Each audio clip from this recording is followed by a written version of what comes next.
dan juga kawan-kawan panitia yang telah pada hari ini menyelenggarakan mengenai webinar beasiswa, dan ini juga semoga nanti akan bermanfaat bagi teman-teman yang hadir pada forum hari ini. Semoga termotivasi juga, terinspirasi dengan pemateri-pemateri sebelumnya maupun pemateri pada yang terakhir ini, dan bisa juga untuk memacu semangat kepada teman-teman, jangan juga pesimis terhadap apapun yang nanti teman-teman alami di jenjang perkuliahan maupun di jenjang-jenjang yang lebih tinggi lainnya nanti. Semoga selalu optimis dalam keadaan apapun. Oke, baik. Mungkin tadi sudah disampaikan oleh moderator mengenai profil saya, dan saya tidak perlu untuk mengenalkan diri kembali. Dan bagi teman-teman yang nantinya ingin bertanya, saya persilakan untuk pertanyaan terbuka maupun pertanyaan tertutup. Jadi agar lebih teman-teman di sini tidak perlu ada sedikit tidak bertanya, karena kebanyakan mengenai beasiswa ini selalu masuk entah di Instagram maupun di WA pribadi pertanyaan-pertanyaan yang sedikit membingungkan. Nah, itu makanya nanti ketika memang berjalannya sebuah pemateri yang saya paparkan, nanti tidak apa-apa, di akhir ditanyakan saja apa yang membuat bingung dan apa yang membuat tidak dapat diketahui teman-teman.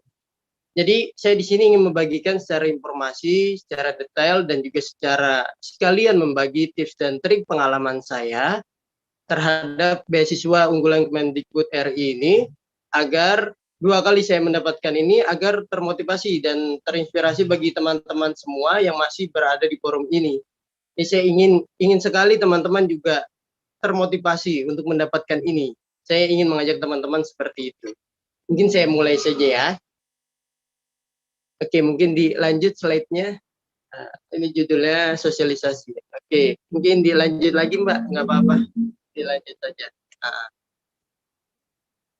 Nah, di sini teman-teman, ini semua data saya ambil dari, semua yang data di PPT yang saya buat ini, saya ambil dari web, saya ambil dari hasil diskusi bersama dengan Forum Beasiswa Unggulan di Jogja.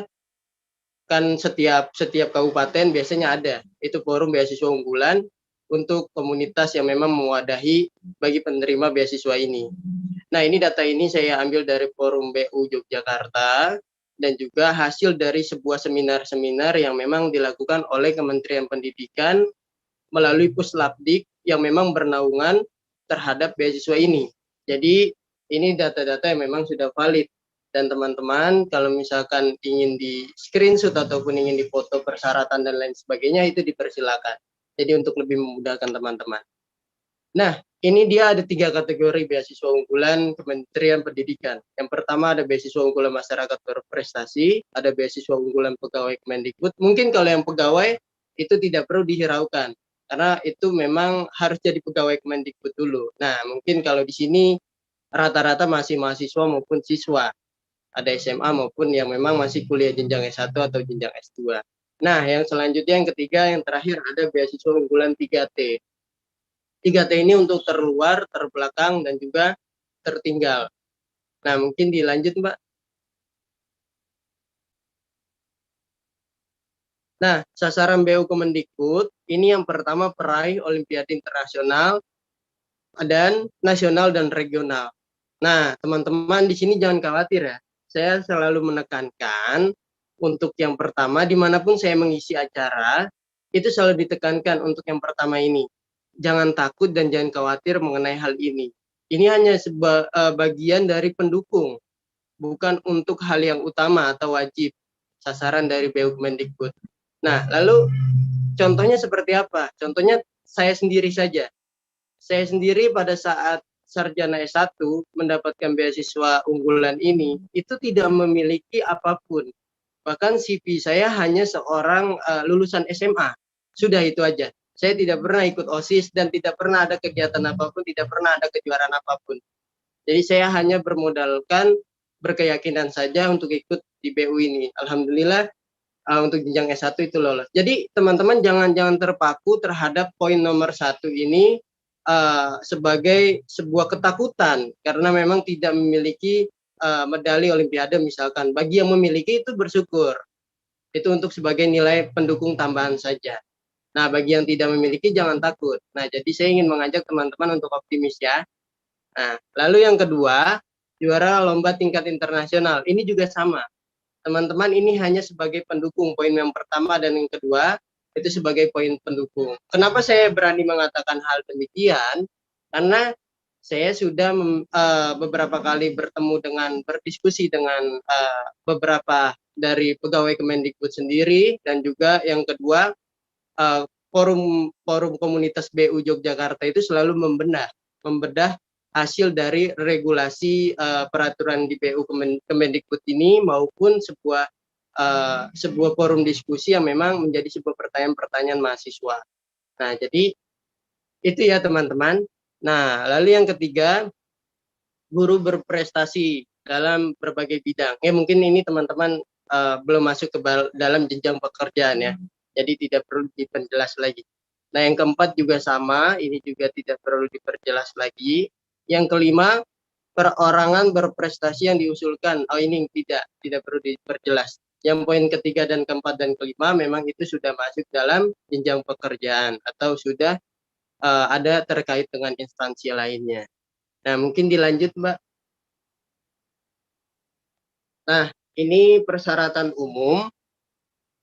Ini tuh diutamakan bagi peserta yang mempunyai sertifikat yang membuktikan prestasi tingkat internasional. Nah, di sini pokoknya jangan sedikit memiliki kekhawatiran atau ketakutan. Daftar dulu saja.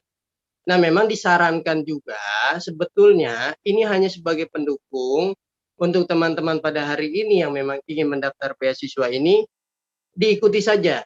Kalau misalkan mendapatkan juara, alhamdulillah mendapat dukungan dari sertifikat internasional maupun nasional. Nah, bagi teman-teman yang hari ini belum mendapatkan, dikejar saja. Tapi kalau misalkan tidak mau digunakan, tidak apa-apa. Yang tadi sudah saya jelaskan di awal, jangan khawatir, jangan takut, dan jangan mundur terlebih dahulu ketika melihat poin yang pertama. Karena realitas yang terjadi itu kadang tidak sebanding dengan apa yang ditampilkan. Nah, jadi seperti itu. Lalu yang kedua, mendapatkan rekomendasi dari institusi terkait. Nah, yang kedua ini itu nanti biasanya dapat LOA bagi mahasiswa baru dan surat aktif keterangan kuliah itu dari mahasiswa ongoing. Itu biasanya dari kampus, dari fakultas, biasanya ada. Lalu yang ketiga, tidak sedang mendapatkan beasiswa sejenis dari sumber lainnya. Nah, ini mungkin tidak perlu dijelaskan. Yang keempat, diterima pada perguruan tinggi terakreditasi. Nah, ini minimal akreditasinya B untuk negeri dan A untuk swasta. Nah, informasi yang saya dapatkan terakhir, ini makanya teman-teman di sini sebetulnya harus antusias untuk bertanya. Karena beasiswa ini sebentar lagi akan buka. Nah, informasi yang terakhir yang saya dapat dari Kementerian Pendidikan lewat Puslapdi yang menaungi beasiswa ini, itu antara bulan Juli sampai Agustus. Nah, itu dibuka. Tetapi tergantung lagi dari keputusan Kementerian Pendidikan. Kemendikbud sendiri, kalau misalkan emang mau ditunda, itu bisa dengan alasan ataupun dengan regulasi yang dikeluarkan. Tapi terakhir yang saya temui informasinya bulan Juli dan Agustus akan buka. Dan itu juga sudah dibahas dengan forum BU Jogja di Jogja, memang itu sudah akan diselenggarakan. Nah, makanya bagi teman-teman dipersiapkan. Mungkin dilanjut lagi, Mbak. Ya, di sini ada persyaratan khusus beasiswa program sarjana S1. Yang pertama, berusia maksimal 22 tahun. Kalau bagi S2, kalau dari S1 mau ke jenjang S2, itu berusia maksimal 25 tahun. Kalau yang S2 ya. Nah, karena ini jenjangnya saya mengisi acara di S1, jadi saya tampilkan yang S1 saja. Nanti nggak apa-apa, kalau yang ada S2 boleh bertanya, tidak apa-apa. Yang kedua, dibuka untuk calon mahasiswa baru yang sudah mendapatkan surat keterangan lulus di perguruan tinggi. Nah, jadi ini teman-teman, kalau di LPDP dengan beasiswa ini bedanya gini. Kalau di LPDP, kita itu boleh belum daftar di kampus manapun. Nah, itu boleh mendaftar di LPDP. Tapi kalau di beasiswa ini, itu tidak bisa. Jadi kita harus daftar dulu nih di kampus, misalkan keterima di UGM. Satu semester nih, satu semester. Nah, terus kita daftar beasiswa unggulan Kemendikbud ini. Nah, kita memang nanti semester pertama itu bayar dulu pakai dana kita sendiri. Tapi nanti ketika semester kedua kita dapat beasiswa unggulan ini, kita dibiayai. Di semester pertama ini diganti uangnya oleh Kementerian Pendidikan dari beasiswa ini. Tidak hanya diganti pembiayaan per semester, tapi ditambahi juga biaya hidup dan biaya buku di satu semester itu. Meskipun kita di awal itu membayar. Biasanya kan ada kalau di awal itu biaya pendaftaran ulang atau biaya SPP semester 1. Nah, itu nanti kalau kita dapatnya di semester kedua, nah itu dibayarkan nanti. Jadi tidak perlu khawatir. Nah, itu bedanya dari beasiswa LPDP dan beasiswa Kementerian Kemendikbud ini. Jadi beasiswa LPDP itu sebelum mendaftar di kampus itu bisa. Kalau beasiswa ini harus daftar dan diterima di kampus dulu. Nah, kalau untuk yang mahasiswa ongoing itu maksimal itu jenjang semester 3. Kalau dulu zaman saya itu masih tahun 2017 2018 itu sampai semester keempat. Tapi 2018 itu regulasi itu diubah dengan Puslapdik. Nah, jadi diubah jadi maksimalnya itu semester ketiga. Jadi terus begini biasanya ada pertanyaan, bagaimana kalau misalkan semester 3-nya baru selesai? Terus bulan selanjutnya itu masuk semester 4. Itu diperbolehkan. Nah, kecuali semester 4-nya udah berjalan di pertengahan, udah mau UTS atau sudah sampai UAS, itu tidak bisa. Nah, tetapi kalau misalkan baru masuk atau baru menjejaki semester keempat di awal-awal atau satu pertemuan atau dua pertemuan perkuliahan itu diperbolehkan. Karena nanti makai KHS semester ketiga. Nah, atau nilai semester ketiga.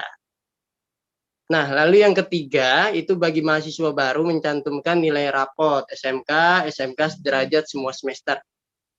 Nah, ini kalau yang tadi mahasiswa ongoing itu harus pakai nilai semester. Nah, kalau untuk yang mahasiswa baru itu nanti uploadnya jangan pakai semester yang pertama. Nah, nanti pakai nilai rapot. Nah, nilai rapot yang mana? Nilai rapot yang di SMA, yang kelas 3. Nah, nanti di situ diupload. Nah, persyaratan yang lain juga sedemikian. Surat kelulusan, ijazah SMA, nah nanti paling ditambahi dengan surat keterangan aktif kuliah atau LOA yang sudah diterima di perguruan tinggi di awal semester, itu ditambahin itu saja. Mungkin dilanjut lagi, Mbak. Nah, yang keempat bagi mahasiswa ongoing, mahasiswa S1 yang sedang berkuliah mempunyai nilai IPK. Nah, kalau ongoing ini IPK untuk negerinya itu 3,00, karena saya di swasta makanya saya tulis 3,25 untuk swasta ya. Jadi mahasiswa ongoing minimal itu 3,25. Nah, yang kelima membuat karya tulis dengan esai atau karangan. Nah, ini dari awal saya S1 sampai S2 ini tidak diganti-ganti judul temanya, generasi unggulan kebanggaan bangsa Indonesia. Nah, ini nanti teman-teman susun sendiri mengenai narasi-narasinya, mengenai sistematis penulisannya, tapi saya saya ingin memberikan saran saja. Ketika teman-teman menulis esai ini, jangan sekali-sekali teman-teman itu mengubah Indonesia, narasi yang ada di dalam esai itu. Tetapi teman-teman lebih spesifik lagi, lebih rinci, lebih detail terhadap perubahan di desa, di kecamatan, di kabupaten. Jangan sampai provinsi. Kenapa saya katakan demikian? Karena pengalaman-pengalaman yang saya alami ketika menulis esai maupun ada berdiskusi dengan teman-teman, itu kebanyakan kalau kita mengubah Indonesia itu rata-rata kesulitan untuk dicerna oleh penilainya. Kenapa? Karena seluruh orang pasti ingin mengubah Indonesia. Jangankan saya saja, mungkin teman-teman juga pasti memiliki keinginan. Semua yang ada di bangsa ini ingin sekali mengubah Indonesia menjadi lebih baik. Nah, tapi kalau misalkan untuk esai, itu harus jelas. Misalkan contoh misalnya teman-teman di ekonomi, oke mau mengangkat UMKM yang ada di desa. Oke, kalau misalkan teman-teman dari jurusan pendidikan, oh iya mau membuka perpustakaan, perpustakaan apa? Dengan perpustakaan keliling di RT-RT atau di RW-RW. Nah, itu jadi konkret gitu loh. Nah, jadi bisa dipahami oleh penilai dari Kementerian Pendidikan Puslapdi. Nah, informasi yang saya dapat itu lagi-lagi informasi itu sangat valid sekali terhadap komunitas BU Yogyakarta dan juga Puslapdi. Lalu yang selanjutnya untuk mahasiswa baru, untuk mahasiswa ongoing, iya untuk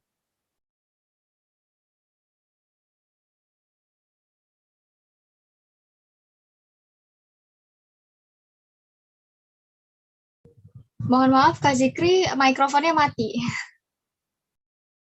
iya, oke.